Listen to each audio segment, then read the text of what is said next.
So, I admit na may nilabag po ako sa roles ng Kalingap. Pero ang ginawa ko po nung dinelete ko din po kaagad kasi alam ko po na bawal yon at mistake po yung ginawa ko. So, dinelete ko din po kaagad yun, yung post ko na yon. So, po, congrats kay Maestro 21 TV. Congrats! Siya pong pinanghalpon na Ghost Reactor.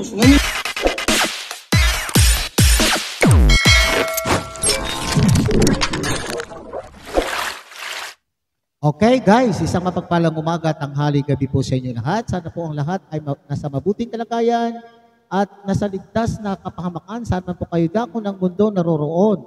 Ako po muli ang inyong lingkod, Maestro 21 TV. At sa araw na ito, tayo muli po ay magbibigay ng maikling reaction po tungkol po sa isang admin po ng EDC Love Team followers ang nagpapaliwanag tungkol po sa kanila pong ipinost sa kanila pong page yung taong responsable po sa pagpo-post po ng solicitation po sa pabahay po ni Beyonce ay nagsalita na at nagpaliwanag, ipinaliwanag po niya ang kanila pong layunin at siya mismong personal na layunin. At tignan po natin mga kalingap kung ano po ang kanya pong purpose. Bakit siya po ay nakapag-post ng ganitong post sa kanila pong page. Okay? So bago po natin po yan pag-usapan, isa munang pagpupugay sa ama at founder po ng Kalingap, Kuya Bal Santos Matubang. At ang kilikin po natin, Ate Vlogs, Kalingap Rob, Kalingap Dan, Kuya Brooks Vlogs, at Ruel of Mananag. At siyempre mga kaibigan, mga Kalingap, kung bago lang po kayo sa munting channel na ito, sana po inyo rin po suportahan sa pamamagitan po ng inyong pagbibigay ng like, share, and subscribe. At tuloy, pindutin na rin po ang notification bell para sa ganon tayo pa rin po ay magsama-sama sa susunod pa pong mga reaction videos na ating gagawin. Likewise, may kabilang shoutout po sa ating mga kasamaan po dyan sa Karepa, Kalingap Reactor Partners. Sa pamumuno po yan ni Javier De Leon, aka Birador. At tangkilikin din po natin mga kaibigan, mga Kalingap, ang ating mga masisipag, matyatagang Kalingap charity vloggers na nakatalaga po sa ating mga iba't ibang Kalingap landing pad na mayroon po tayo sa ating bansa. Likewise, may kabilang shoutout sa inyong mga Kalingap subscribers, solid supporters, and organic sponsors. At ganoon din po sa ating mga kapatid po dyan sa Team Siomai ng Kalahi Community at ng buong Kalahi Community. Alright, so pagpapatuloy na po natin ang pagbibigay po ng opinion, kuro-kuro, komento at reaksyon tungkol po sa pagpapaliwanag po ng taong responsable sa pagpupost po ng ambagan po para matapos na po ang bahay po ni YP Beyonce. Okay, at ito nga po ay isang baguhan na Kalingap Official Reactor, KROR, na si Kafudi Mix TV. Okay? So, nadaan po sa aking wall ang kanya pong reaction video. So, pahintulot po, Kafudi, na sana ay pahintulutan mo akong gamitin ang maikling video clip po na mula po sa iyong reaction video at dito po tayo magbabase ng ating komento, kuro-kuro, opinion at reaction. Okay. Tara mga Kalingap, tunghayan po natin. Ako po yung nagpost talaga na magandang araw sa lahat. Siguro po napanood na po ninyo episode 48 at napanood na rin sa live ng Kebos kagabi na nabanggit na kulangin ng budget pabahay ni Beyonce. Yung gustong mag-pledge po, just PM po sa akin. Salamat po. So, ako po yung nag-post nito. So, I admit na may nilabag po ako sa roles ng Kalingap. Pero, ang ginawa ko po, dinelete ko din po kaagad kasi alam ko po na bawal yon at mistake po yung ginawa ko. So, dinelete ko din po kaagad yun, yung post ko na yon. So, at saka wala po pa akong hiningi sa iba o nagsabi sa akin, wala pa po akong natatanggap na kahit na anything po. Yan. So, ito po yung site ko po. So, kung naglabag po ako ng rules ng kalingap, sorry po. Yan. So, about naman po sa akin is ano po, supporters po ako ng Kalingap. Yan, matagal na po akong supporters ng Kalingap kasi di po ako kilala ni Madam Bupil. So, magpapakilala po ako. Ako po is isang supporters ng Kalingap. Matagal na po akong nanonood sa Kalingap at solid supporters din ako ng ni Kalingap Edo at saka sa EDSI po. Yan. So, kaya po na-post ko po yun is hindi po kami nagsusulit o ano, pero kusang loob po namin na makatulong po, pero yun lang po is mali po yung nagawa ko. Yan, yung nagawa ko po, kaya dinilike ko na rin kaagad yung post ko. So, hayan, so isa po akong admin sa EDSI Edu Marathoners. Yan, so kami po is grupo na nagmamarathon sa EDSI at saka kay Kalingap Edo. Yan, at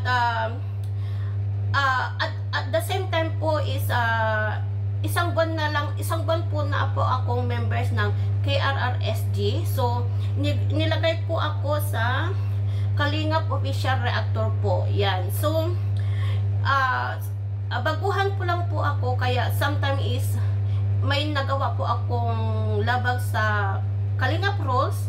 So nagsusorry naman po ako. So this is my first time na nakagawa ng mistake, nakagawa ng labag sa rules ng Kalingap. So sorry na lang po. Yan. So wag na natin pahabain. Yan. Alright, guys. So yan, maliwanag po ang kanya pong, para sa akin, napakaliwanag po ang kanya pong paliwanag. Okay. So para hindi ko man po kilala ng personal at hindi ko rin po kilala na siya po pala ay isa po siya na Kalingap Official Reactor o KROR, at ngayon nga po ay sinasabi po niyang ilang buwan pa lamang po, isang buwan pa lamang po na member po ng KRSG group ng Kalingap din po yun. Okay? Kasamahan po yata ito ni Marie Pineda at ni Matet Gabarda Vlog, KRSG, ha? So, kasi sinasabi po dito na hindi kilala. Pero para sa akin, mga kaibigan, mga Kalingap, hindi ko man po siya personal nakakilala, ay parati ko rin po siyang nakakasalubong yan sa ating, sa mga live po ni Kuya Bal, aktibong supporter. Kaya noong nakita ko po yung post niya, ay sinasabi ko, Kalingap po ito, pero supporter. Hindi ko inaakala, mga Kalingap, na siya rin po pala ay mayroong siyang channel at mas mataas pa po ang kanyang subscribers sa akin, ha? So nakakasalubong ko siya sa iba't ibang Kalingap live, sa mga live po ng ating mga sinusuportahan na mga Kalingap partners, Kalingap charity vloggers. So kilala ko po yung pangalan, pero hindi ko po inaakala na siya pala po ay vlogger, mayroon po siyang channel, at nagre-reaction din po pala. Pero noon, sabi po nga niya, KROR siya. So, reactor din po siya, official reactor ng Kalingap. Okay? So, dito lamang po, ang akin lang po ngayon nasa isipan, kung siya po ay matagal ng taga-suporta ng Kalingap at Kalingap official reactor po siya, dapat alam na alam po din niya yung ruling o yung rules na ipinapatupad po at ipinapa-implement ng Kalingap. Pero hindi, wag na natin po yung kukwestiyonin. Wag na natin po yung kukwestiyonin, kasi sinabi ko doon sa ating content kahapon tungkol po dito ay mahigpit na ipinagbabawal. Okay, mahigpit na ipinagbabawal. Matagal na po yan ng usapin na mahigpit pong ipinagbabawal po ng Kalingap ang online solicitation. Pero ang napakaganda, ang na-appreciate ko po kay Ka-Foodie Mix TV, Mix Channel, Mix TV, ay yung punto na na-realize niya. Okay? Na-realize po niya na siya po ay nagkamali. Ganun po dapat mga kalingap. Na-realize po niya na siya po ay nagkamali at siya po ay handang ituwid yung kanyang pagkakamali sa pamamagitan po ng paghingi ng pasensya at paghingi ng paumanhin. At sa katunayan, sinasabi po ni Kafudi na noong nalaman po niya, noong na-realize po niya na talagang mali po yung kanyang ginawa, ay dinilit na po niya daw po kaagad-agad ang kanya pong post sa kanila pong page. Kasi nga po, hindi lamang po siya Kalingap supporters, EDSI supporter din po ito at isa po sa mga admin ng EDSI. So yan po yung napakaganda po dito. Ganun po tayo dapat mga Kalingap.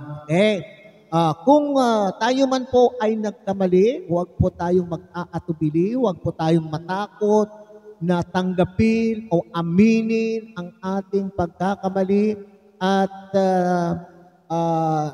ang susunod po nating hakbang na ating gagawin po dyan ay ituwid po natin yung ating pagkakamali. So with that, congratulations po Kapudi Mix TV at ikaw ay at ginawa mo ang nararapat na dapat gawin. Okay? Palakpakan po natin po si Kapudi. So sana ito ay magsilbing aral din.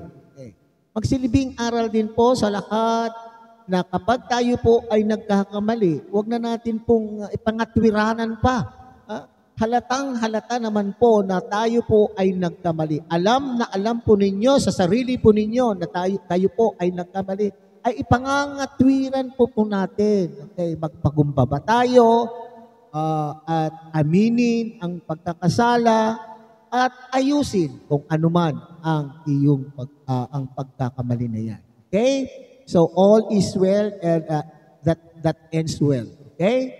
So yan ang paliwanag po ni Kafudi at humihingi ng pasensya at siguro hindi na ito mauulit. And welcome to the Kalingap Group of Reactors. Okay? So hanggang dito na lamang po mga Kalingap. Muli, tangkilikin po natin Kuya Bal Santos Matubang, Ate Edna Vlog, Kalingap Rob, Kalingap Dan, Kuya Brooks Vlogs, and Roel of Malala.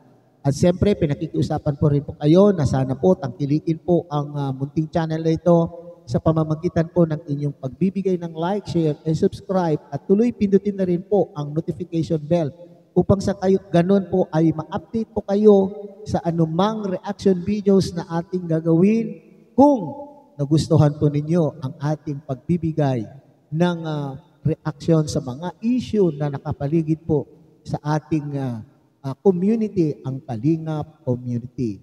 Muli isang mapagpalang umaga, tanghali, gabi po sa inyong lahat. Mabuhay po kayo at God bless everyone.